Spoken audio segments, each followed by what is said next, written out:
Okay, it tells us we're recording in progress right now. So, hi, anybody who might be watching this. My name is Jim Porter, and this is Roger Reep. And Roger just told me that anybody who gets on the video with me has already agreed for this to be sent on a public platform. Uh, so, so I get, didn't you, Roger? Didn't you? Yeah, I said that. Yes. All right. So, what the name of this show is called Change My Mind. I am Jim Porter, and I'm interested in having deep discussions with people in a short period of time to be the best listener, to know, to have both of us, if possible, be really good listeners, understand each other's points before we disagree or agree, and to follow assumptions and logical threads as far as they go, instead of trying to shut something down. It's arbitrarily set at 30 minutes, but I could make this longer. And the fact that we don't have to come to kind of conclusions at the end uh, is all right. Even if we made a 2-hour show, that doesn't mean that people have to walk away with their mind changed, even though the show is called Change My Mind. It comes from the philosophy that if I'm interested in really knowing what's going on, I'm willing to have anybody change my mind if they provide me with the right information to change it. So, Roger, can you tell us something about you?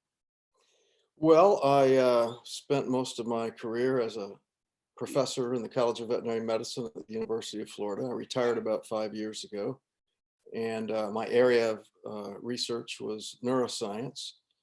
Um, and So since I've retired, I've continued to do some writing in the field of neuroscience and manatee biology. That's another interest, and play music. All right, excellent. So the topic, I'm trying to set my timer here so I can be a little bit disciplined about this.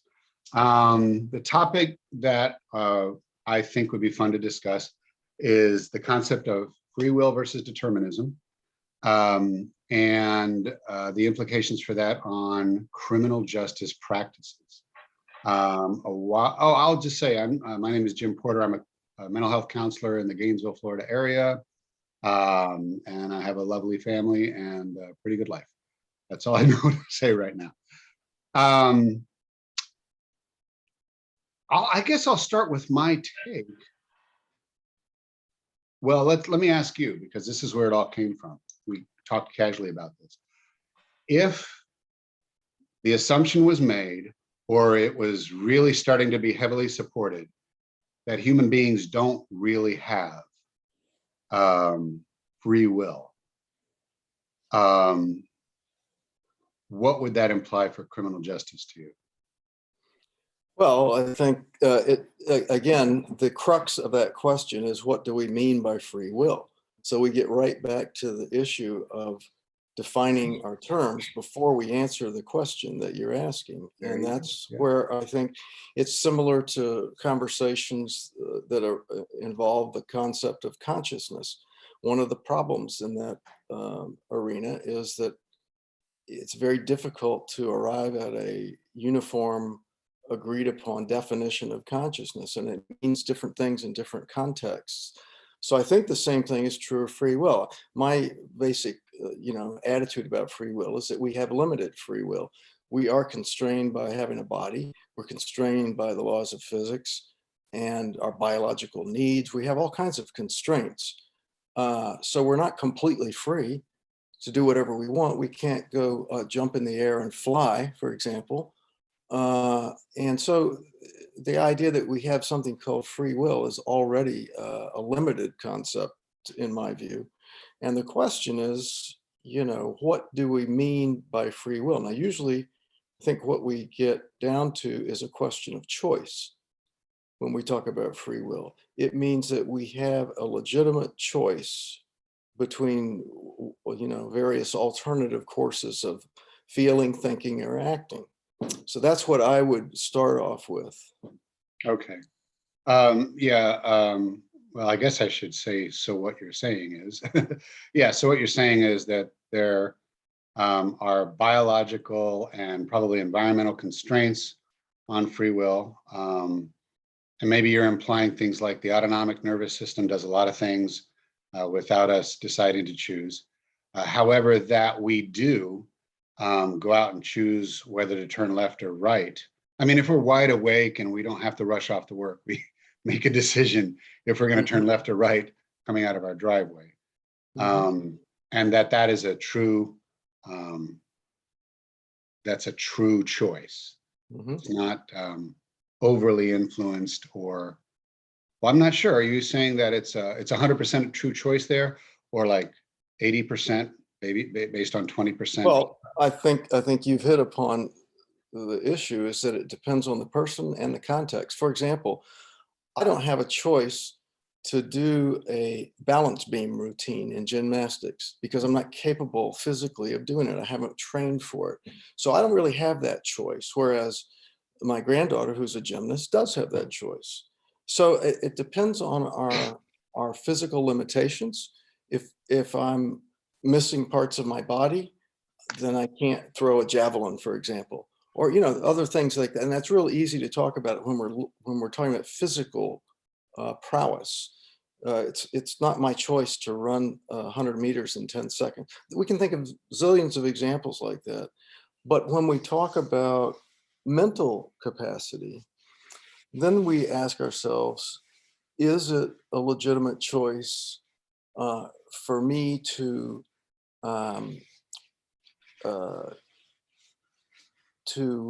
become conversant with higher abstract mathematics? Not really, because I'm not going to live long enough to learn enough to be competent in that field. For some people that are mentally challenged, it's not a choice whether to drive a car or not. They're not capable of carrying out not only the physical aspects of that, but perhaps, and you use the example, that's why I'm picking it up, of turning left or right. They're not even capable of doing it mentally. So at a certain level of impairment. Yeah. So I think I'm picking up on your example because I think it does pertain to the whole issue of criminal justice, because we have one set of laws that we pretend applies to all people equally that are mentally competent. So let's just say we're talking about mentally competent people, not people that are grossly unable to be present in some way mentally or physically.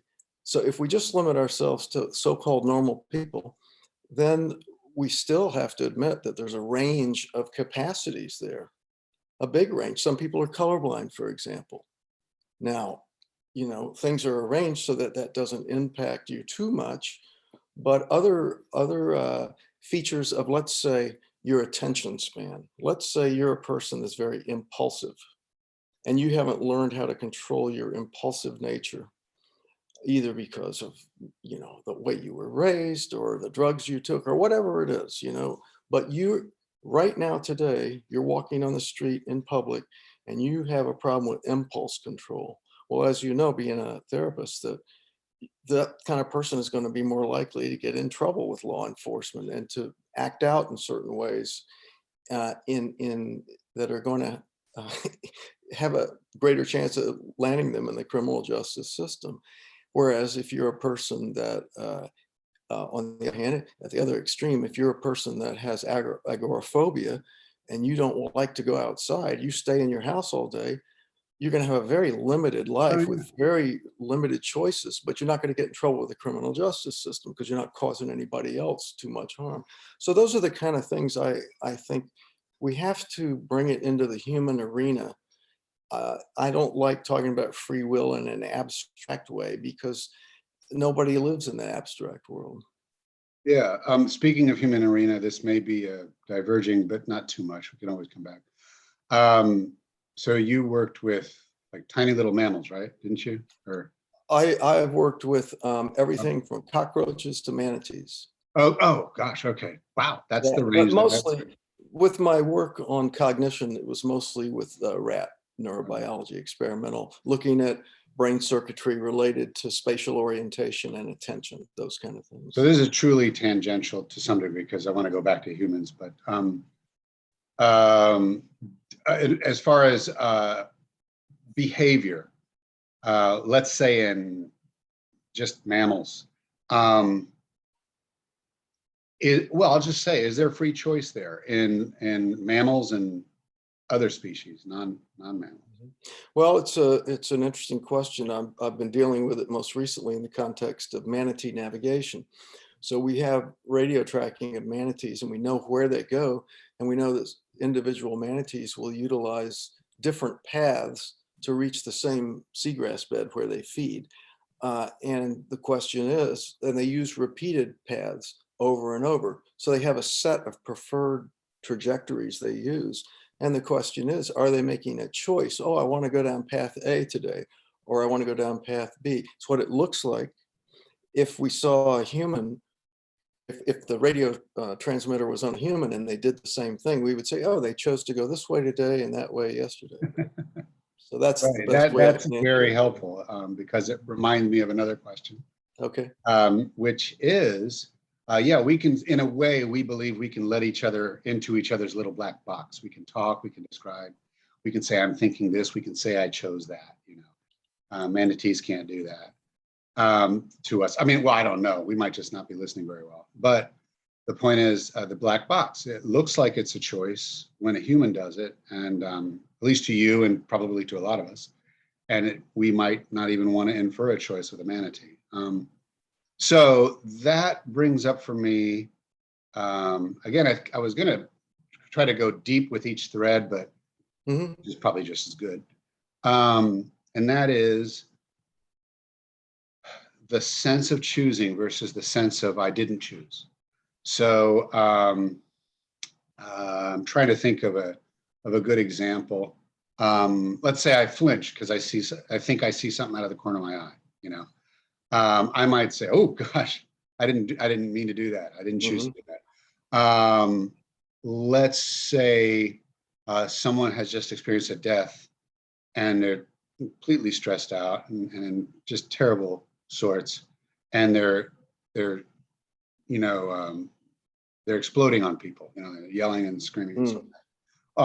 Crying. So stuff like that. So there are situations where a person might say, I didn't mean to do that. I didn't do that on purpose. I didn't even choose to do that. And and it feels that way. Right. Feels like I chose. And then sometimes it feels like I didn't choose. So is there validity to that? I'm going to just go back to the criminal justice thing. What if a person is an incorrigible murderer? In that way, or for that reason, can it be inferred that that person isn't choosing? Well, certainly a logical possibility that they have some sort of level of different neurological function, disinhibition of normal social restraints, that puts them in the context that we would say is outside the acceptable realm of social behavior, because our criminal justice laws are basically a social construct, as you well know. And so we have expectations of cultural norms being met. That's how we arrange the laws. We say, essentially what it's saying is we're making a social contract, and most people agree that it's wrong to do this and it's okay to do that. And so here's where we draw the line. And I think a related concept to that is the idea of responsibility. We imbue citizens with responsibility to maintain their own line that's been drawn. That's why we obey laws, because we're meeting the social contract by obeying the laws, the ones we do at least. So I think the issue of the freedom to choose is also I heard growing up as a kid, the more freedom you take for yourself, the more responsibility you're taking on too, to regulate your behavior, because the more freedom you assert, the more likely it is you're going to transgress some boundaries, Oh yeah. The more I say, I want to go out and just do my day. I could be stepping on toes. I could be spitting on windows, whatever, you know. But I wanted to I wanted to Yeah. address one of the points you made, is that the startle response you alluded to, that is what we call a subcortically driven response. There's this whole circuit for the startle reflex that is pretty well known. And like the autonomic nervous system, it's fairly automatic. So for example, you can go on YouTube and see videos where somebody will have on the back of their pickup truck like a big foghorn mounted. And they'll go around and blast the foghorn when people are coming out of the grocery store and their groceries go flying. Because what you do when you trigger that foghorn is you set off an automatic startle reflex. And so the limbs go out, your feet want to maintain contact with the ground, and you let go of whatever's in your hands because it's going to be encumbered. It's an automatic response. It might not even go all the way up the brainstem. No, it happens at the midbrain level. Okay. It's where it happens. And from there down, it doesn't involve the cortex. So, okay, yeah. And the cerebral cortex is the place where most of our higher cognitive functions are organized. So for example, planning is a big one. Planning ahead, what you're going to do tomorrow, planning your schedule. That involves a part of the brain called the prefrontal cortex in a great way. And so these, and the way we know these things is, of course, people with damage to different brain regions, whether because of stroke or gunshot wound or whatever. There's been a whole lot of data that is very consistent in showing us how crucial some of these areas are for things that we consider essential to the basic personality, the basic sense of having a social self. And so when you consider that, there's individual variation in all of biology. So there's different ranges of development of these areas and use of these areas. You know, it's just like anything else. Whatever you use gets stronger. And so if you're in a part of life where you're not using your prefrontal cortex to modulate your behavior, you're not practicing getting better at it, right? Then we have the additional problem that things like substance abuse, things like obesity, other conditions that go on for a while can really be debilitating in some ways. Smoking, for example, excess smoking. These things over long periods of time can really demonstrably decrease cognition and the kind of function that we think about when we talk about being socially responsible and obeying laws and avoiding the criminal justice system. So I think it's not just free will, it's all these factors that affect it up or down, you know, and that it's not just what we're born with, it's what we do with it too. So for people listening, as the cortex is like the outer skin of the brain, right? Thicker than the rest, a lot of nerve connections. Yes, the cerebral cortex is the part that's folded. When you see a human brain, it's the part that's folded. And it's folded because it's so important that we pack as much as we can into the skull. And it's where the higher order operations, like I mentioned, planning, language in humans, thinking, dreaming, memory, learning and memory, spatial orientation, all these kinds of things, visual recognition of faces, all these things happen in the cerebral cortex. I'm going to have to go get my plug because I'm about to run out of battery. Absolutely. So sorry for the interruption. No, I'll be right back. Teach me how to cut that out. Yeah.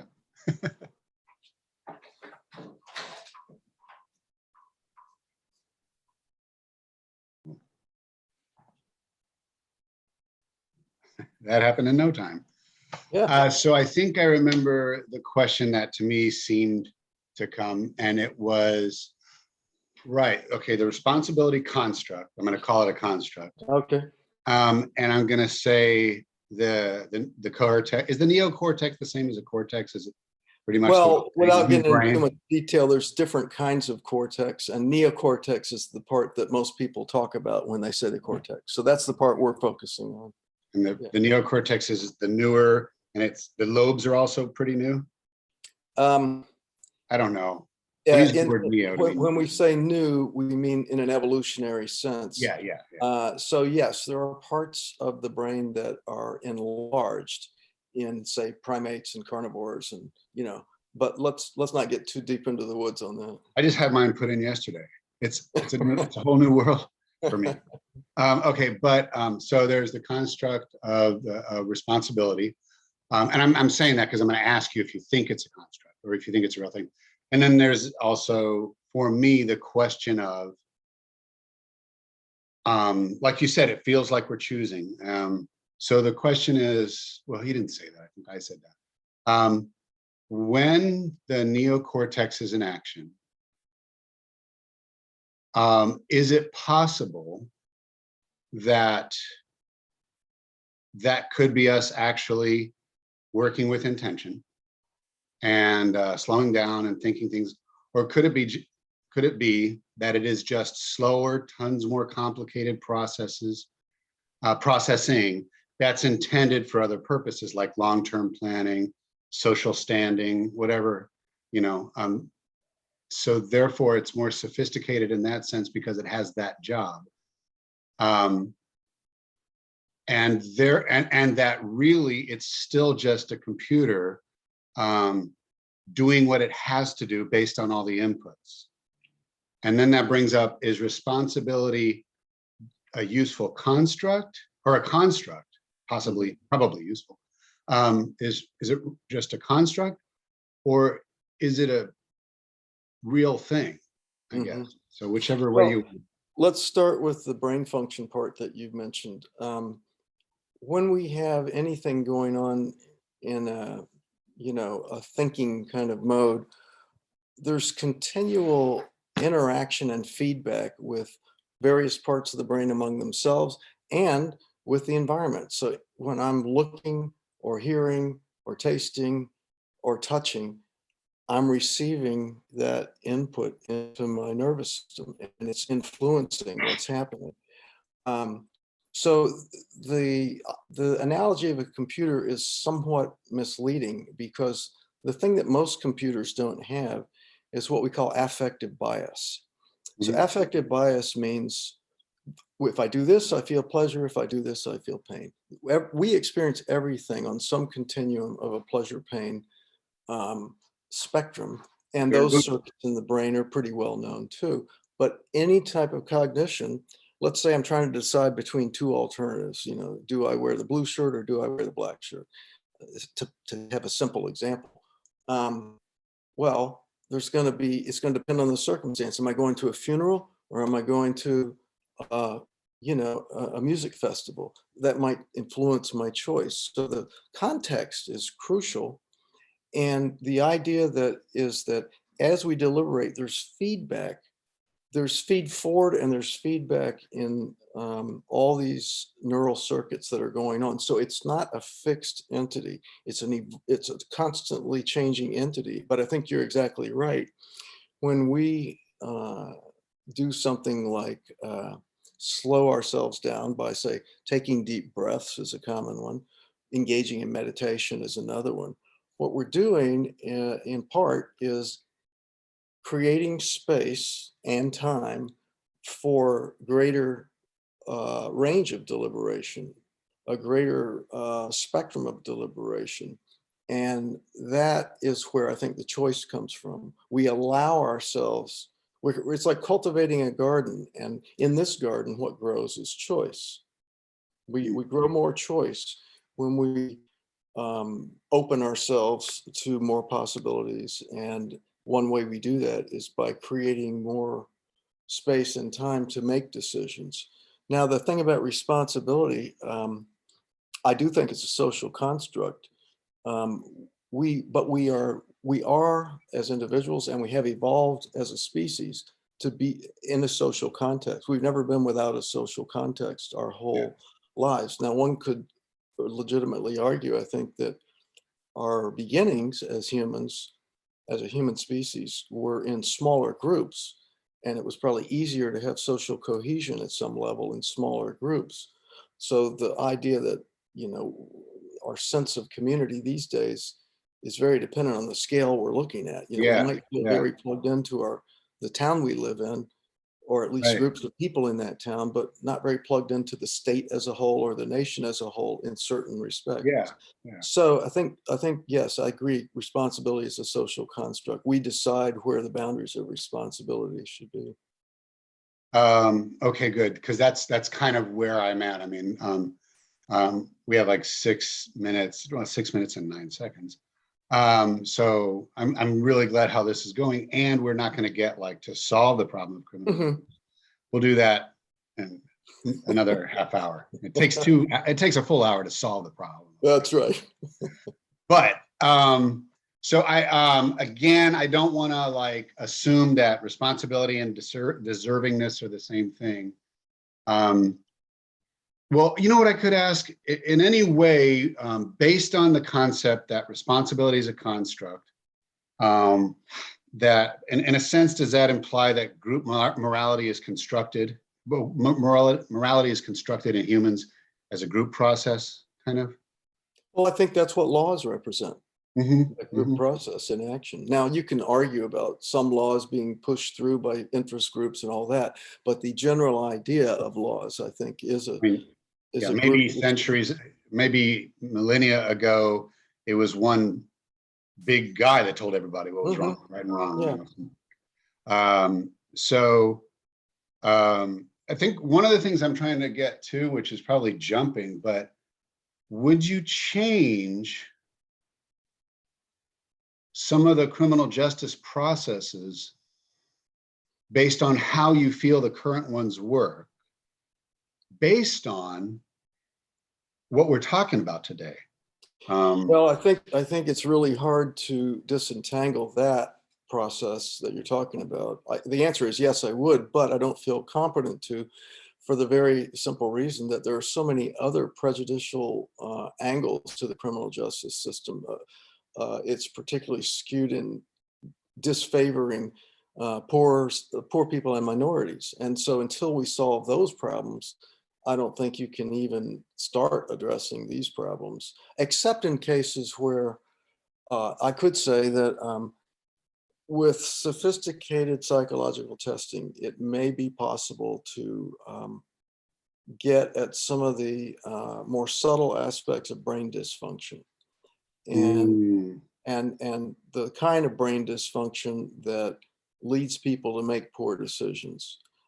That's one area where I think there might be some leeway, but my sense is that most people would probably think that's probably a pretty small percentage of the criminal behavior. I don't know. I'm not an expert on that. oh yeah. So I had a question that's very similar. Does free will? I lost it. The part of the reason is one thing that I heard, whether you said it or not, there was the more we know about the brain, and if there's a social political will, the better our criminal justice system can be. You also said that it's prejudiced too, which has to do with non-criminals and how we Mhm. all think, non-criminalized people. I think the how much we know about the brain depends on interpretations. And as you alluded to at the beginning of this discussion, there's a whole group of people, including some fairly prominent people, that emphasize the deterministic aspect of neural function. I'm on the other end of the camp. I think that that's a cop-out. And to say that you do not have choice in certain areas where we obviously do is a gross abdication of that responsibility to be free and have choice and make choice. I'm talking about people of normal functional capacity. I'm not talking about any kind of diminished capacity, because that's a whole different subject. And then we get into the issue of, are we then invoking a new social norm when we talk about the difference between normal and diminished capacity? We're making a judgment, we're making a decision, a boundary line, when in fact there's always a continuum. So I think that for societies to function, they do need rules. I mean, it's just a fact. And so we need the laws, we need the boundaries, we need to make these decisions at some level. And where we draw the lines of personal responsibility, again, personal responsibility is another charged term, because if you're raised in a nurturing family that cultivates your sense of personal responsibility, you're going to have a whole lot more of it than somebody that is raised in a situation of neglect or abuse and not even encouraged to develop a strong sense of self. So, you know, how do you deal with these discrepancies? It's like the legal system assumes that, and it has to, but it assumes that when you turn 18, you're magically an adult. And that's just simply not the case. There's not an equal playing field from day one. So I don't pretend to have answers to these questions, but I think to recognize the magnitude of these problems is what I would prefer to do, and not say, well, the nervous system's deterministic, so nobody has any claim on responsibility. That's a very simplistic, ridiculous argument to me. Yeah, and we have like 23 seconds. That doesn't mean we have to stop your answer, Yeah, we can keep but going it if you means that I want. shouldn't ask too many more questions. So that's exactly part of the point. Where does choice come from? Where does choice reside? Or, well, how do I say this? So I'm right now going to make the mechanistic assumption that it's just basically a bunch of billiards balls, tempered by possibly quantum randomness, which I don't even know if that's a real thing. But nevertheless, we're just like, when I kill somebody, even though there's a lot of math done within before it happens, it's like, stimuli, life training, response. Mm-hmm. Well, that's an assumption, right? So that would make me like a leaf being blown off a tree. Anytime I do something, Right. I can blame the wind, which may or may not be true, like in terms of material reality. Well, I guess the thing that most normal people have in common is that they have made mistakes in their lives that they don't want to make again. And this is where it goes back to the affective bias. We feel pain. We feel pain about our own actions sometimes, and we don't want to do those things again, or the consequences of it. Maybe we got a whipping from our parent when we did that thing, or maybe somebody started a fight with us because we said a certain name, called them a certain name or something like that. So we learn from our experience. This is part of being any kind of animal. We're not fixed entities. And so when we talk about the situation you described, most of us think about, at least to some extent, about the consequences of major decisions. We don't just make a major decision on the spur of the moment. If we do, it's pathological. And that's why I mentioned impulse control in the beginning, because that's kind of the obvious arena where that happens, when there's not a consideration. Now, you also have the issue of empathy is a really big one, because as you know, probably from being in the system, there are people that do not care much about how another person feels. And that means that they're not going to feel remorse if they hurt that person in some way, or rob them of their money or something like that. So that is could be a basic neurological difference, where that consideration of consequences doesn't even come in. I'm not enough of a psychologist on the empathy thing to know, but I am a biologist, and any biologist worth their salt will tell you that there is a range of variation in any trait you choose to pick out among a population of any kind of animal.